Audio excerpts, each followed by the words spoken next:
নমস্কার, চাঁদনি চ্যানেলে আপনাদের স্বাগত জানাই। আজ আপনারা শুনছেন একটি অসাধারণ গল্প, রাজমুকুট।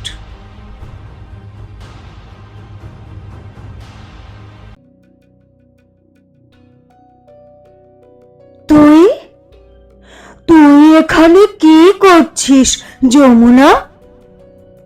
সোনাল রেগে গিয়ে জিজ্ঞাসা করল। যমুনাও ঘরে ঢুকতেই চন্দ্রবতীকে জিজ্ঞাসা করল, আমাকে ভুল ভাববেন না মহারানীমা, আমি তো আমি তো এটা বলতেই এসেছিলাম যে হয়তো মহারাজ আমাকে রিয়াসতের মালিকানা দিয়ে দিয়েছেন, কিন্তু আপনার জন্য আমার বিশ্বাসটা কখনো কমবে না। আচ্ছা, চন্দ্রবতী ব্যঙ্গ করে বলল, তাহলে এতক্ষণ ধরে ঘরের বাইরে কি করছিলে? এভাবে লুকিয়ে চুরিয়ে আমাদের কথা শোনার মানেটা কি? না না না মহারানীমা। যমুনা তাড়াতাড়ি ওর মাথায় হাত রেখে বলতে শুরু করলো, আমি এক্ষুনি এসেছিলাম আর দরজা ধাক্কা দিতেই যাচ্ছিলাম, আর সোনাল দরজা খুলে দিল।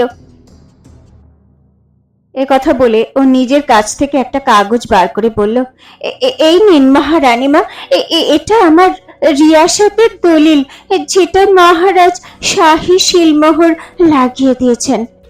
আমি এটা এক্ষুনি ছিঁড়ে ফেলে দিচ্ছি, তখন হয়তো আপনার আমাকে বিশ্বাস হবে। ও কাগজটা ছিঁড়তে গেল, কিন্তু চন্দ্রবতী দ্রুত ওর হাত ধরে বলল, দাঁড়াও। আমার এই কাগজের প্রতি বা রানীমা হলে তোমার গুরুত্ব, প্রতিপত্তি ইত্যাদি বেড়ে উঠুক বা না উঠুক, সেসব কোনো কিছুর প্রতি কোনো কিছুই আসে যায় না, কিন্তু তোমার নিশ্চয়ই এতদিনে আন্দাজ হয়ে গেছে যে এই কাগজের অর্থ কি, রাজমাতা এরকম কেন করছেন? যমুনা এক পলক চুপ করে থাকলো, তারপর ও মাথা নিচু করে বলল, আগে হ্যাঁ মহারানীমা, রাজমাতা আমাকে মহারাজের পাটরানী বানাতে চান। এখন কোন যাযাবরই তো পাটরানী হতে পারে না, সেজন্য উনি প্রথমে আমার আভিজাত্য বাড়াতে চান। ওর কথা শেষ করার আগেই সোনাল রেগে গিয়ে বলল, আর তুই মহারাজের পাটরানী হওয়ার সম্মতি দিয়ে দিবি, তাই তো? তুই কি জানিস না যে রাজমাতা কত চালাকি করে মহারানীর বিরুদ্ধে তোকে দাঁড় করাতে চায়? যদি আমি পাটরানী হয়েও যাই তাহলেও আমার কিচ্ছু আসে যায় না।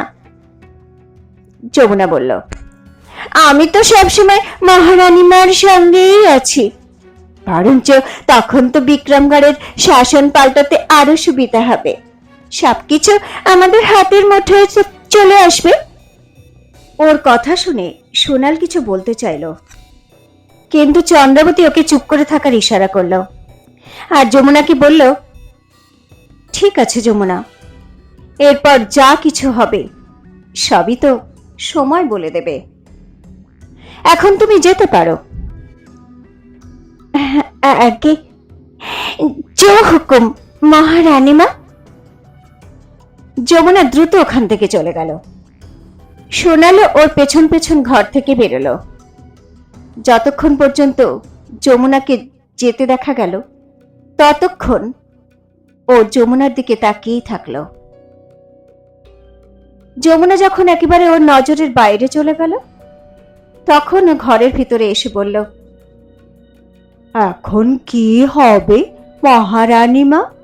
এই যাযাবরী তো নিশ্চয়ই আমাদের সব কথা শুনে ফেলেছে, আর ও সবকিছু নিশ্চয়ই মহারাজকে বলে দেবে। তারপর আপনি ওই শাহী শিলমোহর কিভাবে চুরি করবেন? চন্দ্রবতীও এখন ভাবতে শুরু করলো। তারপরও ভেবে বলল, যদি বীরেন্দ্র প্রতাপ সত্যিই জেনে যায় যে আমি শাহী শিলমোহর চুরি করতে যাচ্ছি, তাহলে ও সাবধান হয়ে যাবে। ও হয় ওই মালাটা লুকিয়ে রাখবে যেটায় ওই চাবিটা আছে, আর না হলে আজ রাতে আমার হাত থেকে সুরা পান করবে না। তাহলে আপনি কি করবেন মহারানী মা? সোনাল ঘাবড়ে গিয়ে বলল, যদি আজ রাতে কপোতাক্ষ সিং ওই শাহী শিলমোহর না পায়, তাহলে তো ওই বাচ্চাটাকে জীবিত ছাড়বে না। চন্দ্রবতী দুশ্চিন্তা করে বলল, এখন রাত হওয়ার আগে আমি আর কিছুই বলতে পারবো না সোনাল, কিন্তু তাও কোনো না কোনো ভাবে অন্য একটা উপায় ঠিকই বের হয়ে যাবে। তুমি এখন তাড়াতাড়ি বাজারে গিয়ে ওই কারিগরকে আমার চিঠি দিয়ে এসো, যাতে ও শাহী মোহরের নকল বানাতে পুরোপুরি প্রস্তুত হয়ে থাকে। এ কথা বলার সঙ্গে সঙ্গে চন্দ্রবতী একটা চিঠি নিয়ে সোনালের হাতে দিল। ও চিঠি নিয়ে বাজারের দিকে রওনা দিল। ধীরে ধীরে দিনের প্রহর শেষ হয়ে এলো, কিন্তু এর মধ্যে বীরেন্দ্র প্রতাপ একবারও নিজের ঘরে আসেনি। চন্দ্রবতী যখন জানতে পারল যে ও মন্ত্রীদের সঙ্গে বৈঠকে ব্যস্ত আছে, তখন ওর মনের মধ্যে আর মাথার মধ্যে নানা রকম চিন্তা কিলবিল করে উঠতে লাগলো। এমন নয় তো যে বীরেন্দ্র প্রতাপ সত্যি শাহী শিলমোহর চুরির কথা জেনে গেছে আর মন্ত্রীদের সঙ্গে কোনো রণনীতি তৈরি করছে? যদি সেরকমই হয়, তাহলে আমার জন্য শাহী শিলমোহর চুরি করার অন্য কোনো পথ কি হতে পারে? ভাবতে ভাবতে সন্ধ্যা নামলো, কিন্তু বীরেন্দ্র প্রতাপ তখনও ঘরে এলো না। চন্দ্রবতীর মন চিন্তায় ডুবে গেল। থেকে থেকেই ওই বাচ্চাটার নিষ্পাপ মুখটা ওর মনের মধ্যে ভেসে উঠছিল। বারবার ওর কানে ওই শিশুর কণ্ঠস্বর ধ্বনিত হচ্ছিল, মহালানিমা, মহালানিমা, মহালানিমা। চন্দ্রবতীর চোখ বেয়ে গড় গড় করে জল পড়তে লাগলো। ও এখন একটা চক্রব্যূহতে ফেঁসে গিয়েছে, যেটা থেকে বেরিয়ে আসার কোনো পথই ও খুঁজে পাচ্ছিল না। আরে চন্দ্রাবতী! তখনই ঘরে বীরেন্দ্র প্রতাপের আওয়াজ শোনা গেল। এ তুমি অন্ধকারে কেন বসে আছো? চন্দ্রবতীর ধ্যান ভঙ্গ হলো। ও চমকে গিয়ে দেখলো রাত হয়ে গেছে আর ঘর পুরো অন্ধকারে পূর্ণ হয়ে গেছে। ও হড়বড় করে বিছানা থেকে উঠতে গেল। বীরেন্দ্র প্রতাপ একটা প্রদীপ জ্বেলে বলল, আজ আমারও অনেক দেরি হয়ে গেল চন্দ্রা। মন্ত্রীদের সঙ্গে বৈঠক একটু বেশি সময় ধরেই হচ্ছিল, সেজন্য তোমার কাছে আসার সুযোগই পাইনি। এ কথা বলতে বলতে বীরেন্দ্র প্রতাপ একে একে সব প্রদীপ জ্বেলে দিল। ঘর পুরো আলোয় উজ্জ্বল হয়ে উঠল। চন্দ্রবতী দেখল বীরেন্দ্র প্রতাপের গলায় সেই মালাটা পরাই ছিল, যার মধ্যে আলমারির চাবি লুকানো ছিল।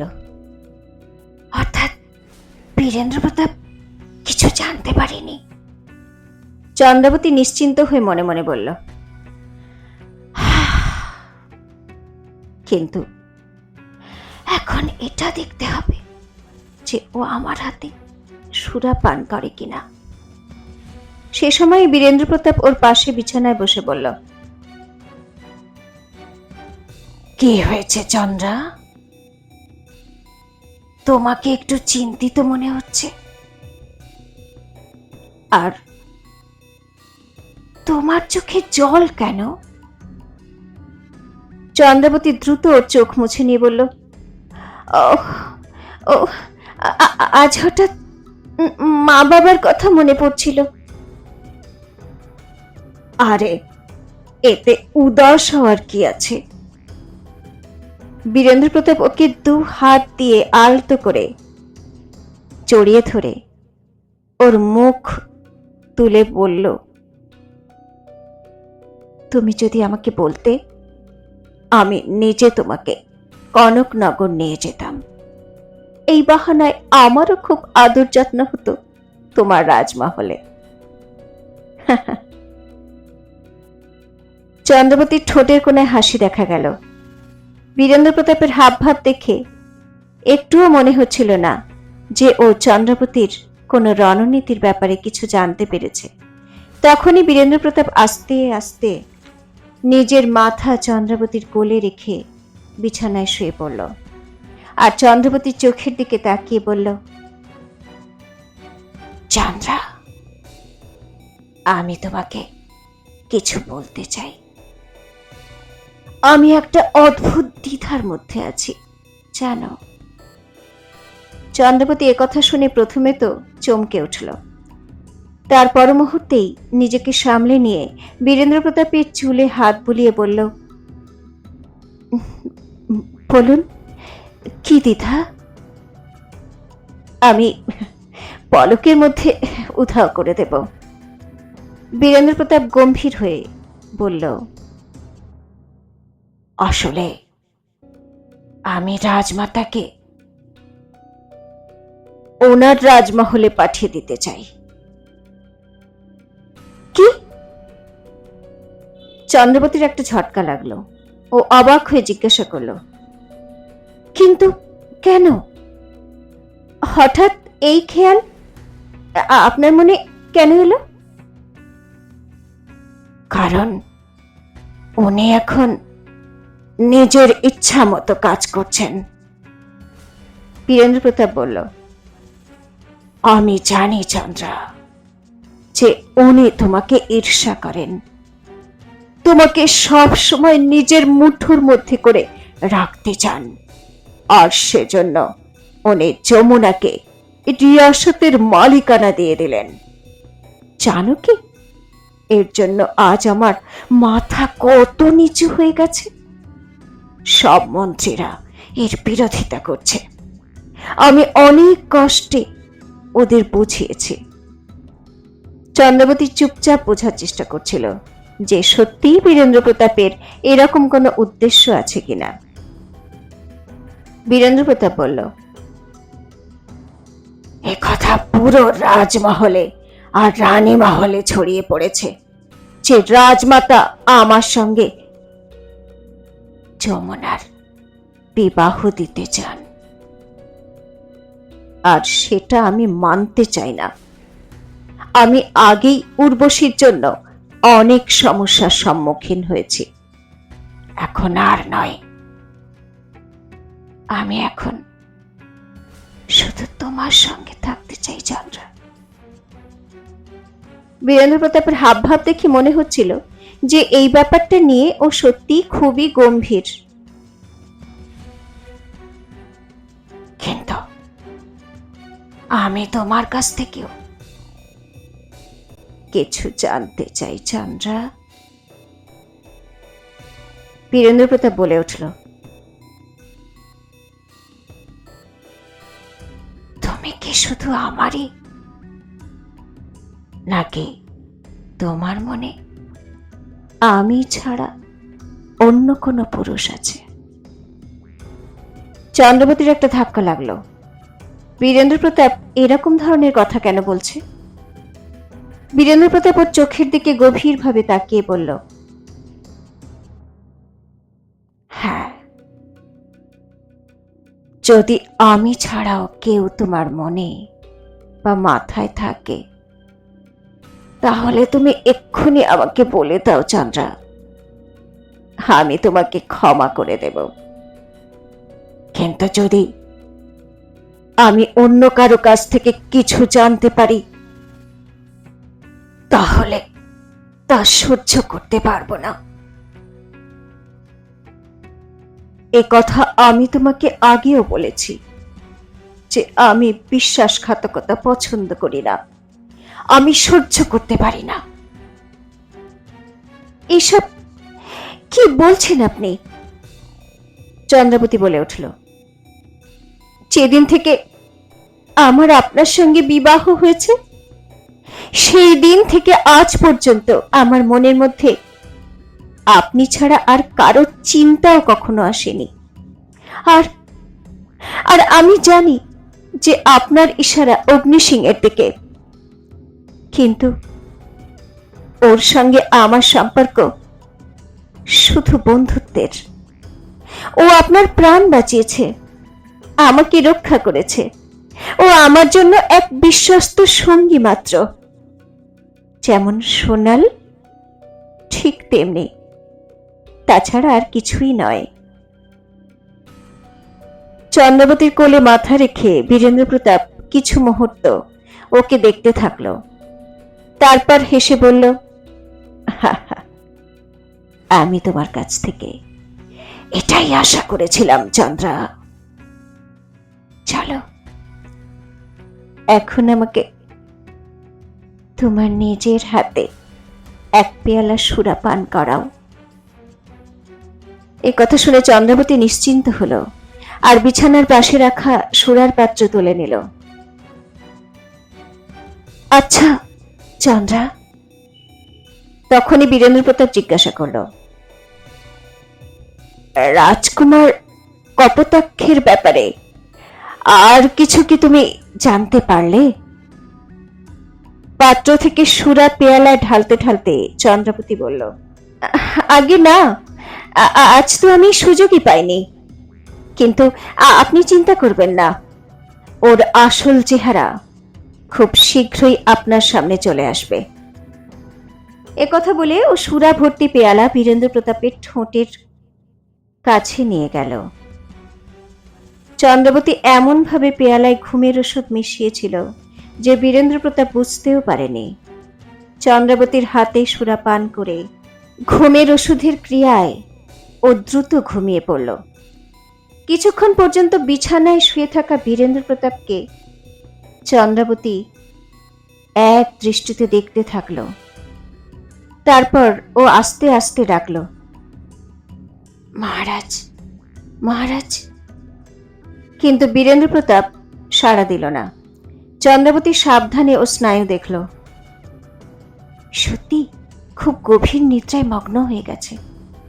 চন্দ্রাবতী মনে মনে বলল, আমার আর দেরি করা ঠিক হবে না। চন্দ্রাবতী দ্রুত বীরেন্দ্র প্রতাপের গলা থেকে মালা খুলে নিল আর ওটার কারুকার্য ভালো করে দেখতে লাগলো। একটা জায়গায় একটা ছোট্ট ছিদ্র দেখতে পেল। চন্দ্রাবতী ওটা ঘোরাতেই ওটা থেকে একটা চাবি বেরিয়ে এলো। চন্দ্রাবতীর চোখে খুশির চমক দেখা গেল। কিছুক্ষণ পরে চন্দ্রাবতী সাবধানে ঘর থেকে বাইরে গেল আর রানীমহলের পিছন দিকে চলে গেল। ওদিকে একেবারে নিস্তব্ধতা বিরাজ করছিল আর এক কোনায় লুকানো সোনাল চন্দ্রাবতীর জন্য অনেকক্ষণ ধরে অধীর অপেক্ষা করছিল। কি হলো মহারানী মা? চন্দ্রাবতীকে দেখতেই সোনাল ওর কাছে এসে ফিসফিস করে বলল, শাহী শিলমোহর পেয়েছেন আপনি? হ্যাঁ, এই নাও। চন্দ্রাবতী ওকে শিলমোহর দিয়ে বলল, এটা নিয়ে শিগগির কারিগরের কাছে যাও আর সকাল হওয়ার আগে ফিরে এসো। আমি বীরেন্দ্র প্রতাপের কাছে ফিরে যাচ্ছি। সোনাল তাড়াতাড়ি ওই শাহী শিলমোহর নিজের কাপড়ের মধ্যে লুকালো আর দ্রুত ওখান থেকে যেতে লাগলো। আর তখনই সেখানে উজ্জ্বল আলোয় আলোকিত হয়ে পড়ল। সোনাল আর চন্দ্রাবতী ঘাবড়ে গেল। দেখতে দেখতে রাজমহলের দেহরক্ষীরা ওদের চারদিক থেকে ঘিরে ফেলল। ওদের হাতে জ্বলন্ত মশাল আর তলোয়ার ছিল। চন্দ্রাবতীর তো পায়ের তলা থেকে মাটি সরে গেল। তার মানে বীরেন্দ্র প্রতাপ আগে থেকেই সব জানতো। কিন্তু তাহলে ও ওর হাত থেকে সুরা কেন পান করল? মহারানী মা, তখনই বীরেন্দ্র প্রতাপের বিশেষ অঙ্গরক্ষী সুমন্ত এগিয়ে এসে বলল, আপনি এত রাতে এখানে কি করছেন? চন্দ্রাবতী নিজেকে সামলে নিয়ে বলল, আমার ঘুম আসছিল না, তাই আমি সোনালের সঙ্গে বাগানে হাঁটার জন্য। বাগান তো এদিকে নয় মহারানী মা, ওই দিকে। সুমন্ত কঠিন হয়ে বলল, তাছাড়াও মহারাজের আদেশ, ওনার ঘুমানোর পর আপনি যেন ওনার ঘরের বাইরে পা না রাখেন। চন্দ্রাবতী আর কিছু বলতে পারল না। সুমন্ত ওর সব সঙ্গীদের ওখান থেকে যাওয়ার জন্য আদেশ দিল। যখন সবাই চলে গেল তখন সুমন্ত চন্দ্রাবতীর কাছে এসে নরম স্বরে বলল, আমি অসহায় মহারানী মা, মহারাজের সঙ্গে বিশ্বাসঘাতকতা করতে পারবো না। আপনি দয়া করে ফিরে যান। আর সোনাল, তুমি নিজের কাছে যেটা লুকিয়েছ ওটা চুপচাপ আমাকে দিয়ে দাও। সোনালের অবস্থা তো যেন কাটলেও রক্ত বের হবে না এরকম। ও খুব অসহায় দৃষ্টিতে চন্দ্রাবতীর দিকে তাকালো আর নিজের কাছ থেকে শাহী শিলমোহর বার করে সুমন্তকে দিয়ে দিল। শিলমোহর দেখে সুমন্ত অবাক হয়ে গেল। ও বড় বড় চোখ করে কিছুক্ষণ শিলমোহর দেখতে থাকলো। তারপর অবাক হয়ে বলল, এ এ আপনি কি করেছেন মহারানীমা? শাহী শিলমোহর চুরি করার চেষ্টা করেছেন? আপনি জানেন তো এর শাস্তি মৃত্যুদণ্ড। এ কথা বলতে বলতে ওর কণ্ঠস্বর কঠিন হয়ে গেল। আপনাকে আমি রাজদ্রোহী হওয়ার অপরাধে গ্রেপ্তার করছি। এক্ষুনি চলুন মহারাজের কাছে। দাঁড়াও সুমন্ত, চন্দ্রাবতী ওকে বোঝাতে গিয়ে বলল, আমার কোনো খারাপ উদ্দেশ্য নেই। এটা কারোর জীবন বাঁচানোর জন্য করতে হচ্ছে আমাকে। কিন্তু এসব না শুনে সুমন্ত জোর করে চন্দ্রাবতীর হাত ধরে টানতে টানতে বীরেন্দ্র প্রতাপের ঘরের দিকে নিয়ে যেতে লাগলো। তা দেখে সোনাল খুব ঘাবড়ে গেল। চন্দ্রাবতীর রহস্য কি বীরেন্দ্র প্রতাপ জেনে গেছে? বীরেন্দ্র প্রতাপ কি আগে থেকেই জানতো চন্দ্রাবতী শাহী শিলমোহর চুরি করবে? তাহলে ও চন্দ্রাবতীর হাত থেকে সুরা কেন পান করলো? আর এখন কি পরিণতি হবে চন্দ্রাবতী আর ওই বাচ্চাটার? জানার জন্য শুনতে থাকুন রাজমুকুট, শুধুমাত্র চাঁদনীর সঙ্গে চাঁদনী চ্যানেলে।